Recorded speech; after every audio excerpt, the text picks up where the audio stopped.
क्लासवाले का झोपले होते का? क्लासवाल्यांनी फोन करायला नको का? सगळ्यांचे फोन होते. एकुलता एक मुलगा आहे.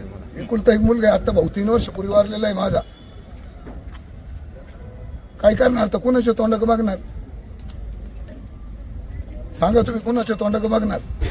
एकुलता एक मुलगा मला. सकाळी घरातून तोंड मी बरोबरच आलेलो आहे.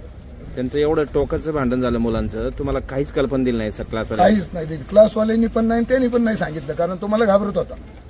शाळेमध्ये आजपर्यंत त्याला कधी एक फटका सुद्धा मारलेला नाही, मुलीला पण आणि त्याला पण. शाळेमध्ये एकत्र शिकतात का ते दोघ जण? काय ते मला पण माहित नाही. काय नाही, खरं तर आपण मुलांना संस्कार करण्यासाठी शाळेत पाठवतो, पण ज्या मुलाने तुमच्या मुलावरती हल्ला केला त्या मुलाची पार्श्वभूमी काय नाही सांगता येते मला. फक्त त्याचं नाव कळालेलं आहे, मांजरे कोणतरी म्हणून. त्या पोलिसांनी त्याचं तोंड पण मला दाखवलं नाही. त्याला खाली गाडीत खाली घालून नेलं पोलीस स्टेशनला. नाही, पण जर लहान वयात ही मुलं जर अशी क्रूरता करत असेल, क्लासवाल्यांची सुद्धा काहीतरी जबाबदारी आहे ना.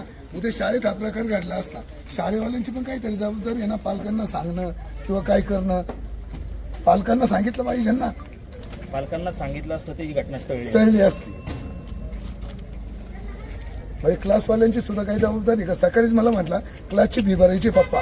त्याला म्हटलं पुढच्या महिन्यात भरतो, तांबे मॅडमला सांग मला फोन करायला, नाही तर मी फोन करतो म्हटलं तांबे मॅडमला. किती फी घेतात ते नाही सांगता यायचं मला सरासरी मुलीच्या वेळेस त्यांनी 70-80 रुपये घेतले होते. मुलगी तुमची त्यांच्याकडेच होती शिकायला त्यांच्या क्लासमध्ये. तिच्यामुळेच मुलाला तिथे टाकलं.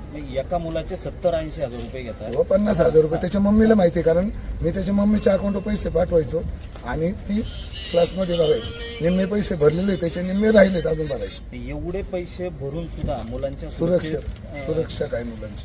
काय म्हणजे काय आता तुम्ही सांगा, मुलांची सुरक्षा काय?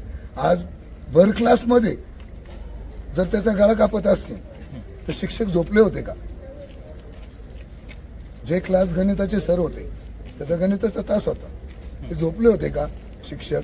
भर क्लासमध्ये तो 15 मिनिटं लेट आला पोरगा वाटतं काहीतरी. मला त्याच्या मित्राने सांगितलं का, मला तो लेट आला 15 मिनिटं. 3 दिवसापूर्वी त्याला मारहाण झालेली. लेट आला तो पोरगा आणि त्याच्या मागे येऊन बसला. त्याच्या डोक्यात मारलं वाटतं पहिल्यांदा काहीतरी, नंतर गाड्यावर वार केला, नंतर पोटावर वार केला. नक्कीच लाखो रुपये घेऊन हे क्लास चालवले जातात, मात्र मुलांच्या सुरक्षेचं काय?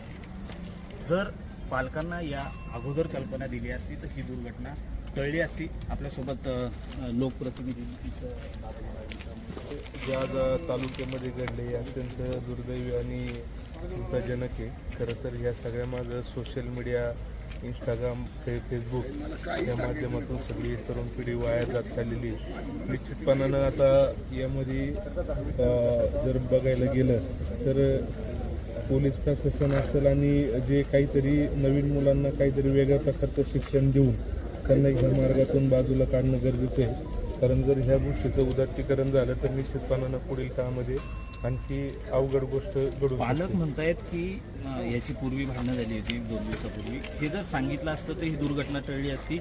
ह्या क्लासेसची जबाबदारी नाही का? 100% क्लास असेल, शिक्षक असतील. आज आता मी सुद्धा तरुण आहे. आम्ही सुद्धा आपण सर्वजण शैक्षणिक जीवनातून वावरलेलो आहे. किरकोळ भांडणं असेल तर ही कुटुंबाला सांगून कुठंतरी त्या गोष्टीचं दोन्ही पालकांना समोर बसून या गोष्टी मिटवण्या गरजेच्या होत्या. परंतु आता हे जे घडलंय त्याला कुणीच आता त्यातलं हे करू शकत नाही. पण या क्लासवरती काही निर्बंध आले पाहिजेत पुढच्या काळात तुम्ही काही?